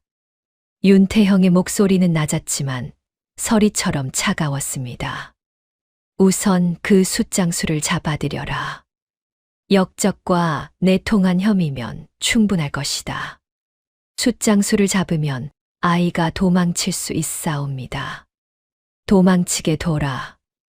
쫓으면 된다. 산 밖으로 나오면 더 잡기 쉽지 않느냐. 윤태형은 다시 찻잔을 들었습니다. 찬물 위로 비친 제 얼굴을 바라보며 입가에 옅은 미소를 지었지요. 그리고 한 가지 더. 그 아이 주변에 내가 14년 전에 보낸 자가 아직 남아있을 수 있다. 함께 처리해라. 그것이 무주골의 불행이 몰려오기 시작한 순간이었습니다. 열흘 뒤 무주골의 포졸들이 들이닥쳤습니다. 새벽이었지요. 안개가 자욱한 산길을 포졸 넷이 올라왔습니다. 선두에는 낯선 관리 한 명이 서 있었지요. 숫장수 만득을 잡아들여라. 역적과 내통한 혐의로 관하여서 조사할 것이다. 만득은 마당에서 나무를 패고 있었습니다. 도끼를 든 손이 멈추었지요. 한설이 방에서 뛰어나왔습니다. 아버지. 포졸들이 만득의 양팔을 비틀어 잡았습니다. 만득은 저항하지 않았지요. 도끼를 내려놓고 조용히 팔을 내밀었습니다. 아버지, 아버지는 아무 잘못도 하지 않았습니다. 한설이 포졸에게 매달렸지만 밀려났습니다. 무릎이 돌바닥에 부딪혀 껍질이 벗겨졌지요. 만득이 끌려가면서 뒤를 돌아보았습니다. 한설과 눈이 마주치자 짧게 말했지요. 이놈아, 가만히 있어라. 그리고 돌아서면서 한마디 더 했습니다. 쪽지를 잘 간직해라. 한설은 그 말의 뜻을 순간 알아들었습니다. 품속에 삼배 쪽지를 손으로 더듬었지요. 아직 있었습니다. 만득이 끌려가는 모습을 한설은 마당에 주저앉은 채 바라보았습니다. 매일 숯가마 앞에서 보던 그 등이 산길 아래로 점점 작아져 갔지요. 안개 속으로 사라질 때까지 한설은 그 자리에서 일어나지 못했습니다. 서달이 달려왔을 때는 이미 만득이 끌려간 뒤였습니다. 서달의 얼굴이 하얗게 질려 있었지요. 한설아, 내 아버지가 끌려갔다는 것이 사실이냐? 예. 역적과 내통했다는 누명을 씌워서 서달의 주먹이 떨렸습니다. 입술이 파르르 흔들리더니 이를 악물었지요. 한설아, 여기서 움직이지 마라. 내가 알아보고 오마. 서달이 산 아래로 내려간 뒤 한설은 텅 빈 집에 혼자 남았습니다. 아궁이의 불씨도 꺼져 있었고 마당에는 만드기, 패담한 나무가 흩어져 있었지요. 도끼만 제자리에 놓여 있었습니다. 한설은 도끼를 집어들었습니다. 그리고 만드기, 패담한 나무를 마저 팼지요. 쩍, 쩍. 도끼질 소리가 빈 마당에 울렸습니다. 눈물이 나올 것 같았지만 한설은 눈을 꾹 감고 도끼를 내리쳤지요. 사흘이 지나도 만득은 돌아오지 않았습니다. 서달이 관아 근처까지 가서 알아본 바로는 만득이 옥에 갇혀 심한 매질을 당하고 있다고 했지요. 관아에서 묻는 것은 단 하나다. 내가 누구인지 어디서 왔는지를 말하라는 것이야. 한설의 등줄기에 소름이 돋았습니다. 제가 누구인지라뇨? 서달은 입을 다물었습니다. 무엇인가 말하려다가 꿀꺽 삼킨 것이 보였지요. 한설아, 내 아버지는 강한 사람이다. 걱정하지 마라. 그날 밤 한설은 잠들지 못했습니다. 아궁이 앞에 앉아 삼배 쪽지를 꺼내 들었지요. 글을 배운 뒤로 몇 글자는 읽을 수 있게 되었지만 전체를 이해하지는 못했습니다.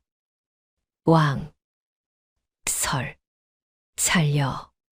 한 글자 한 글자가 눈앞에서 어른거렸습니다.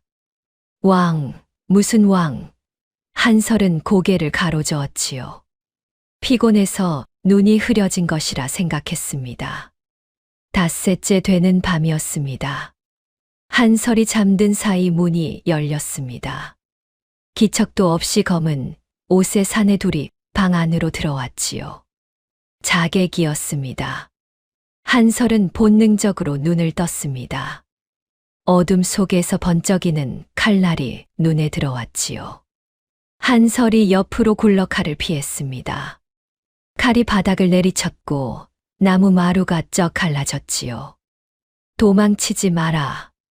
한설은 만득에게 배운 대로 몸을 낮추고 문 밖으로 빠져나왔습니다. 자객 하나가 뒤를 쫓았지요. 어둠 속에서 한설은 마당 구석에 도끼를 더듬어 잡았습니다. 정. 도끼의 자루와 칼날이 부딪혔습니다. 불꽃이 튀었지요. 한설의 팔이 저릿저릿 떨렸지만 밀리지 않았습니다. 그때 자객의 다른 한 명이 뒤에서 다가왔습니다. 한설이 미처 돌아보지 못한 순간 자객의 손이 한설의 저고리 안쪽으로 들어갔지요. 삼배 쪽지가 뜯겨 나갔습니다. 아! 한설이 손을 뻗었지만 자객이 삼배 쪽지를 낚아챘습니다. 그리고 품에서 부싯돌을 꺼내 불을 붙였지요. 삼배에 불이 옮겨 붙었습니다. 한설의 눈앞에서 글자들이 타들어가기 시작했지요. 왕, 설, 살려. 그 글자들이 붉은 불꽃 속에서 까맣게 사라져 갔습니다. 안 돼. 한설이 불길 속으로 손을 뻗었습니다. 타오르는 삼배를 움켜쥐었지요. 손바닥이 타는 듯한 통증이 밀려왔지만 놓지 않았습니다. 글씨가 적힌 부분은 이미 제가 되어버렸지만 삼배 조각 일부가 한설의 손 안에 남았지요. 바로 그 순간 어둠 속에서 화살이 날아들었습니다. 퍽. 자객 하나가 어깨를 맞고 비틀거렸습니다. 뒤이어 서달이 활을 들고 나타났지요. 서달의 눈빛이 이전과 완전히 달랐습니다. 사냥꾼의 눈이 아니라 전장에서 싸워본 군사의 눈이었지요. 꺼져라. 한 놈 더 쏜다. 서달의 목소리는 차갑고 단단했습니다. 자객 둘은 서로 눈짓을 교환하더니 어둠 속으로 사라졌지요. 한설은 타다 남은 삼배 조각을 움켜쥔 채 마당에 주저앉았습니다. 손바닥은 화상으로 벌겋게 부어올랐고 글씨는 모두 사라졌지요. 어미가 남긴 유일한 것. 그것이 한설의 손 안에서 재가 되어 버렸습니다. 한설의 눈에서 눈물이 흘러내렸습니다. 소리는 내지 않았지요. 다만 타다 남은 삼배 조각을 쥔 손만 하얗게 떨리고 있었습니다. 서달이 한설 앞에 무릎을 꿇었습니다. 한설아. 한설은 고개를 들지 못했습니다. 아버지도 끌려가고 어미의 쪽지도 다 버렸습니다. 저한테 남은 것이 아무것도 없습니다. 서달의 얼굴이 일그러졌습니다. 무엇인가 말하려다가 입을 다물었지요. 그리고 떨리는 손으로 한설의 화상 입은 손을 잡아 우물물에 담가 주었습니다. 차가운 물이 화상 부위를 적셨습니다. 한설은 입술을 꽉 깨물며 통증을 참았지요. 한설아, 여기 있으면 안 된다. 다시 올 것이다. 아버지를 두고 갈 수 없습니다. 내 아버지는 내가 살아있기를 바란다. 그래서 매를 맞으면서도 입을 열지 않는 것이다. 한설이 고개를 들었습니다. 아버지가 저 때문에. 서달은 대답하지 않았습니다. 대신 한설의 팔을 잡고 일으켜 세웠지요. 일어나라. 가야 한다. 한설은 비틀거리며 일어섰습니다. 뒤를 돌아보았지요.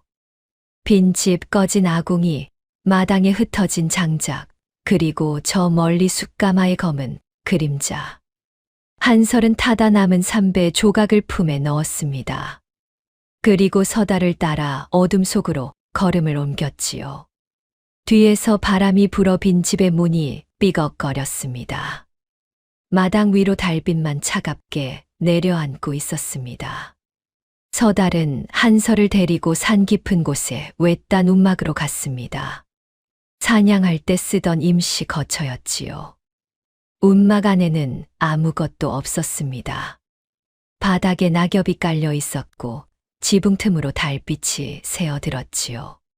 한설은 구석에 주저앉아 무릎을 끌어안았습니다. 서달이 밖에서 불을 피우고 돌아왔을 때 한설은 한참 동안 말이 없었지요. 아저씨, 말해라. 저는 누구입니까? 서달의 손이 떨렸습니다. 불빛이 서달의 얼굴 위로 일렁거렸지요. 삼배 쪽지의 왕이라는 글자가 있었습니다. 아버지는 제 출신에 대해 단 한 번도 말해 준 적이 없습니다. 장터에서 관상쟁이가 용이 서려 있다고 했습니다. 그리고 자객이 저를 죽이려 왔습니다. 한설이 서달을 바라보았습니다. 저는 대체 누구입니까? 왜 저를 죽이려 하는 겁니까? 서달은 오랫동안 입을 열지 못했습니다. 불타는 소리만 타닥타닥 움막 안에 울렸지요. 그때 움막 밖에서 발소리가 났습니다. 서달이 번개처럼 활을 집어들었지요. 들어가도 되겠느냐? 낮고 쉰 목소리였습니다. 서달의 눈이 크게 흔들렸지요. 움막 문을 열고 들어선 것은 허름한 도포를 걸친 노인이었습니다. 왼손에 오래된 칼 상처가 있는 사람. 한설이 5해 전 장터에서 보았던 떠돌이 관상쟁이였지요. 조학근이었습니다. 조학근은 한설 앞에 천천히 무릎을 꿇었습니다. 한설아. 아니, 저하. 한설이 고개를 가로저었습니다. 저하라니요. 저는 숫장수의 아들입니다. 조학근의 눈가가 붉어졌습니다. 그리고 떨리는 목소리로 말하기 시작했지요. 14년 전 이 나라에 임금이 계셨다. 백성을 사랑하고 바른 정치를 펼치던 분이셨지. 그런데 영의정 윤태형이 거짓 역모를 꾸며 임금을 끌어내렸다. 임금과 왕비는 사사되었고 왕실의 핏줄은 모두 끊어졌다. 한설의 숨이 멎는 것 같았습니다. 모두가 아니었다. 유모 한 명이 3살짜리 왕자를 품에 안고 궁을 빠져나왔다. 그리고 깊은 산골의 숫장수에게 아이를 맡겼지. 한설의 입술이 파르르 떨렸습니다. 유모는 잡혔다. 영의정의 밀정들에게 아이가 어디 있느냐고 고문했지만 유모는 끝끝내 입을 열지 않고 죽었다. 한설의 눈에서 눈물이 흘러내렸습니다. 그 아이가 바로 저 아이옵니다. 한설은 고개를 가로저었습니다. 아닙니다. 저는 그런 사람이 아닙니다. 저는 수치나 굽고 장에 나가 파는 것밖에 모르는 사람입니다. 조학근이 한설의 손을 잡았습니다. 저는 선왕의 호위 무신이었사옵니다. 영모의 그 밤 임금을 지키지 못한 죄인이옵니다. 14년 동안 미친 관상쟁이로 위장하고 전국을 떠돌았사옵니다. 오직 저하를 찾기 위해서. 한설은 고개를 숙였습니다. 왕이라는 것이 무엇인지도 모릅니다. 글도 겨우 배웠고 예절도 모릅니다. 그런 제가 어떻게 왕이 됩니까? 움막 안에 고요가 내려앉았습니다. 불꽃만 가물가물 흔들리고 있었지요. 그때 한설의 머릿속에 만득의 목소리가 울렸습니다. 사람이 귀한 것은 어디서 태어났느냐가 아니다. 어떻게 살았느냐가 사람을 만드는 거다. 한설은 눈을 감았습니다. 아궁이 앞에서 그 말을 해주던 아버지의 얼굴이 떠올랐지요. 숯검댕 묻은 거친 손으로 이불을 여며주던 손. 장작을 패다 말고 어깨를 한 번 꽉 쥐어주던 힘. 잘했다. 한마디에 세상을 다 얻은 것 같던 순간. 그 사람이 지금 옥에 갇혀 매를 맞고 있었습니다. 한설 때문에. 한설이 눈을 떴습니다. 아버지를 구하겠습니다. 조학근이 고개를 들었습니다.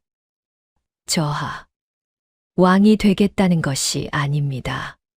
아버지를 구하겠다는 것입니다. 그 영의정이라는 자를 멈추지 않으면 아버지가 죽습니다. 한설의 눈빛이 달라져 있었습니다. 두려움은 여전히 있었지만 그 아래에 단단한 무엇이 자리 잡고 있었지요. 조학근의 눈에서 눈물이 흘러내렸습니다. 그리고 깊이 절을 올렸지요.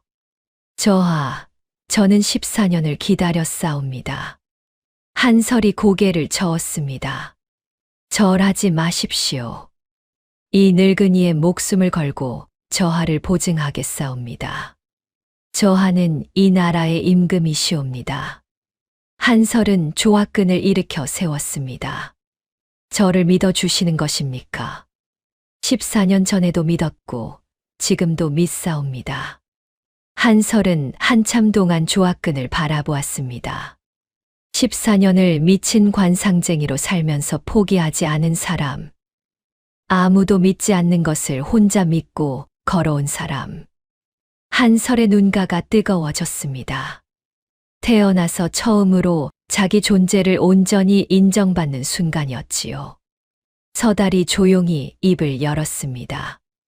나도 함께 가겠소. 조학근이 서달을 바라보았습니다. 당신은? 서달은 잠시 침묵하다가 말했습니다. 14년 전 윤태형 대감이 저를 이 산골로 보냈사옵니다. 이 아이를 찾아 죽이라는 명을 받고. 한설의 얼굴이 하얗게 질렸습니다. 조학근의 손이 칼자루로 갔지요. 서달이 고개를 숙였습니다. 저는 아이를 찾았사옵니다. 그러나 차마 죽이지 못했사옵니다. 병으로 죽었다고 거짓 보고를 올렸사옵니다. 움막 안이 조용해졌습니다. 그 뒤 14년간 이 마을에서 살았사옵니다. 이 아이가 자라는 것을 지켜보았사옵니다. 서달의 목소리가 떨렸습니다. 겨울에 숯짐을 이고 고개를 넘을 때 뒤를 따라 싸웁니다. 산짐승이 나타나면 멀찍이서 쫓아 주워 싸웁니다. 낯선 자가 마을에 오면 내쫓아 싸웁니다. 한설은 그제야 알았습니다. 겨울 고갯길에서 뒤에 있는 것 같았던 발자국. 울타리에 걸려 있던 토끼. 뒷산에서 낯선 사내를 쫓아준 일. 그를 가르쳐 준 저녁. 전부 서달이었지요. 아저씨. 한설의 목소리가 떨렸습니다. 저를 죽이러 온 사람이 저를 지켜주었단 말입니까? 서달은 고개를 들지 못했습니다. 저는 대감의 명을 어긴 자이옵니다. 군율로 따지면 사형에 해당하지요. 그러나 이 아이를 본 순간 저는 이 아이가 죽여야 할 아이가 아니라는 것을 알았사옵니다. 한설은 서달의 앞에 무릎을 꿇었습니다. 일어나십시오, 저하. 아직 저하가 아닙니다. 그냥 한설입니다. 한설이 서달의 손을 잡았습니다. 고맙습니다, 아저씨. 서달의 눈에서 눈물이 떨어졌습니다. 사냥꾼의 눈에서, 밀정의 눈에서, 14년을 혼자 견딘 사내의 눈에서 처음으로 물기가 번졌지요. 조학근, 한설, 서달. 세 사람은 그 밤 움막 안에서 한양으로 갈 방도를 의논했습니다. 조학근은 14년간 전국을 떠돌며 뜻을 같이 하는 옛 동료들을 규합해 두고 있었지요. 한양 안에서 기다리고 있는 사람들이 있다고 했습니다. 저하가 궁궐에 서시면 모든 것이 달라지옵니다. 한설이 물었습니다. 아버지를 먼저 구할 수 있습니까? 조학근이 고개를 끄덕였습니다. 한양에서 진실이 밝혀지면 만득 어르신도 풀려나실 것이옵니다. 한설은 품에서 타다 남은 삼배 조각을 꺼내 보았습니다. 글씨는 모두 타버렸지만 삼배의 결은 남아 있었지요. 유모가 품에 넣어주던 밤. 만득이 내 어미가 남긴 것이라며 건네주던 봄비 오는 날. 자객의 불길 속에서 손을 뻗어 움켜쥐던 순간. 이 작은 삼배 조각 하나에 14년의 시간이 담겨 있었습니다. 한설은 삼배를 다시 품에 넣었습니다. 가겠습니다. 한양까지 가는 길은 닷새가 걸렸습니다. 조학근은 궁궐에 들어갈 방도를 미리 마련해 두고 있었지요. 14년간 심어둔 사람들이 궁 안팎에서 길을 열어주었습니다. 그리고 마침내 대전 안에 한설이 섰습니다. 현왕이 용상에 앉아 있었고 그 옆에 영의정 윤태형이 서 있었습니다. 대전 안에는 대신들이 좌우로 늘어서 있었지요. 조학근이 한설의 앞에 서서 무릎을 꿇었습니다. 전하, 이 아이는 14년 전 영모로 사사되신 선왕의 외아들이옵니다. 대전이 술렁였습니다. 윤태형의 눈이 가늘어졌지요. 한설은 떨리는 손으로 타다 남은 삼배의 조각을 내밀었습니다. 글씨는 타 버렸지만 삼배 자체가 궁중에서만 쓰이는 특수한 직조의 것이었지요. 조학근이 이었습니다. 이 아이의 왼쪽 어깨 아래에 붉은 반점 세 개가 삼각형 모양으로 박혀 있사옵니다. 이것은 선왕의 핏줄에만 나타나는 표식이옵니다. 신이 직접 확인하였사옵니다. 한설이 저고리를 벗어 왼쪽 어깨를 드러냈습니다. 붉은 반점 세 개가 또렷하게 보였지요. 대전 안이 더 크게 술렁였습니다. 윤태형이 앞으로 나섰습니다. 얼굴에는 여전히 여유 있는 미소가 걸려 있었지요. 허튼 소리를 하고 있구나. 선왕의 핏줄은 14년 전 모두 끊어졌소. 미친 관상쟁이의 말과 타다 남은 헝겊 조각 하나로 왕손을 자처하다니 이 얼마나 가소로운 일이오. 윤태형이 현왕을 향해 몸을 돌렸습니다. 전하, 이 자들은 역적이옵니다. 당장 잡아들이시옵소서. 대전 안의 무거운 침묵이 내려앉았습니다. 대신들은 눈치를 보며 입을 다물고 있었지요. 현왕의 얼굴은 하얗게 질려 있었습니다. 바로 그때 대전문이 열렸습니다. 아무도 부르지 않았습니다.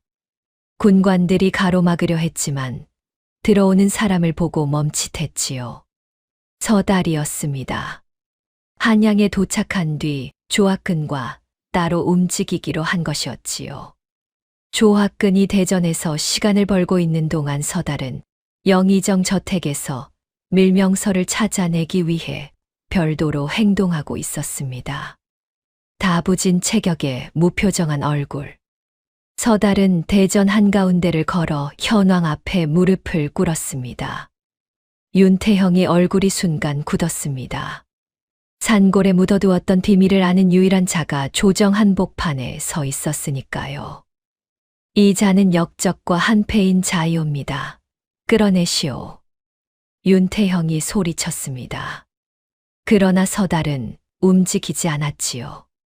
서달이 입을 열었습니다. 전하, 14년 전 영의정 대감께서 저에게 명을 내리셨사옵니다. 산골의 아이를 찾아 죽이라고.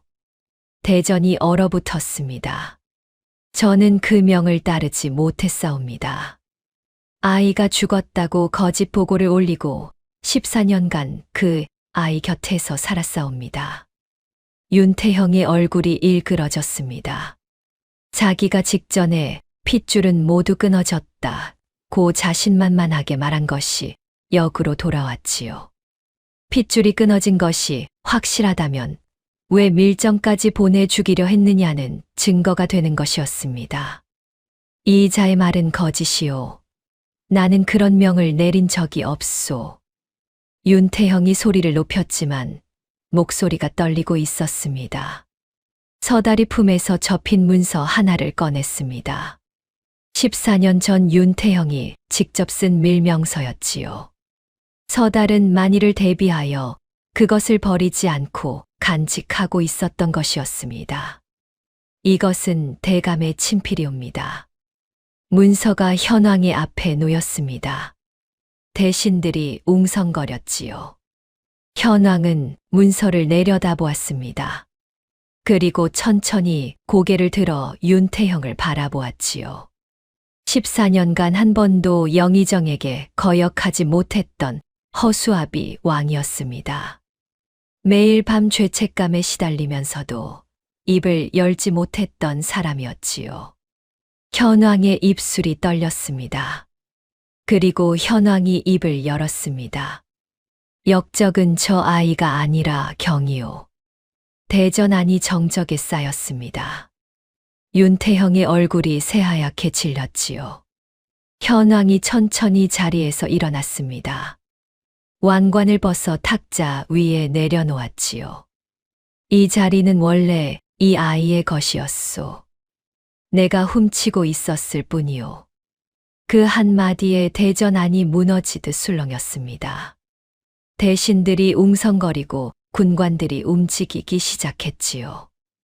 윤태형이 뒤로 물러섰습니다. 그러나 갈 곳이 없었지요. 14년 동안 쌓아 올린 것이 한순간에 무너져 내리고 있었습니다. 나는 이 나라를 위해 한 것이다. 선왕의 무능한 정치를 바로잡은 것이 나란 말이다. 윤태형이 소리쳤지만 그 소리는 텅 빈 대전 안에서 메아리처럼 되돌아올 뿐이었습니다. 군관들이 윤태형을 에워쌌습니다. 윤태형은 끌려가면서도 소리를 질렀지만 더 이상 아무도 그의 말에 귀 기울이지 않았지요. 대전안이 조용해졌습니다. 한설은 그 자리에 서서 용상을 바라보고 있었습니다. 그리고 고개를 돌려 조학근에게 말했지요. 아버지를 데려와 주십시오. 저하, 먼저 즉위를. 아버지가 먼저입니다. 한설의 목소리는 조용했지만 흔들리지 않았습니다. 왕이 되기 전에 먼저 사람이어야 한다는 것. 한설은 그것을 배운 적이 없었지만 이미 알고 있었지요. 만득이 옥에서 풀려난 것은 그 이튿날이었습니다. 한설은 궁궐이 아니라 관아 앞에서 만득을 기다렸습니다. 옥문이 열리고 만득이 나왔을 때 한설의 두 무릎이 꺾였지요. 만득은 한쪽 다리를 절고 있었습니다. 곤장을 맞아 제대로 걷지 못하는 상태였지요. 얼굴에는 멍이 들어 있었고 입술은 트고 갈라져 있었습니다. 그러나 눈빛은 살아 있었습니다. 한설이 왕복을 입은 채 만득 앞에 무릎을 꿇었습니다. 만득이 한설을 내려다보았지요. 숯검댕 대신 고운 비단을 입은 아이. 그러나 그 눈빛은 3살 때 처음 안아 올렸을 때와 똑같았습니다. 이놈아, 임금이 무릎을 꿇으면 안 되지. 한설의 눈에서 눈물이 흘러내렸습니다. 아버지 앞에서는 아들입니다. 만득은 거칠어진 손으로 한설의 머리를 한 번 쓸었습니다. 14년 동안 한 번도 울지 않았던 사람이 그 자리에서 처음으로 울음을 터뜨렸지요. 소리 없는 울음이었습니다. 어깨만 들썩이고 눈물만 흘러내렸지요. 한설은 그 거칠어진 손을 두 손으로 잡았습니다. 숯을 굽고 장작을 패고 지게를 치던 손. 겨울밤 제 이불을 벗어 아이를 덮어주던 손. 자기 대신 매를 맞은 손. 관아 앞에 모인 사람들도 차마 그 광경을 정면으로 바라보지 못하고 고개를 돌렸습니다. 한설이 즉위한 뒤 첫 번째로 한 일은 유모의 무덤을 찾는 것이었습니다. 조학근이 안내한 곳은 산골 뒷산에 이름 없는 무덤이었지요.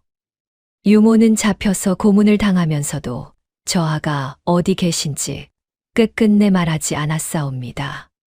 한설은 풀이 무성한 무덤 앞에 섰습니다. 이름도 표식도 없는 무덤이었지요. 한설은 품에서 타다 남은 3배 조각을 꺼냈습니다. 이것은 이분의 것이옵니다. 한설이 3배 조각을 무덤 앞에 내려놓았습니다. 그리고 깊이 절을 올렸지요. 바람이 불어 3배 조각의 끝이 살짝 들렸습니다. 한설은 한참 동안 그 자리에서 일어나지 않았지요. 그리고 한설은 마지막으로 한 곳을 더 찾았습니다. 무주골의 숯가마였지요.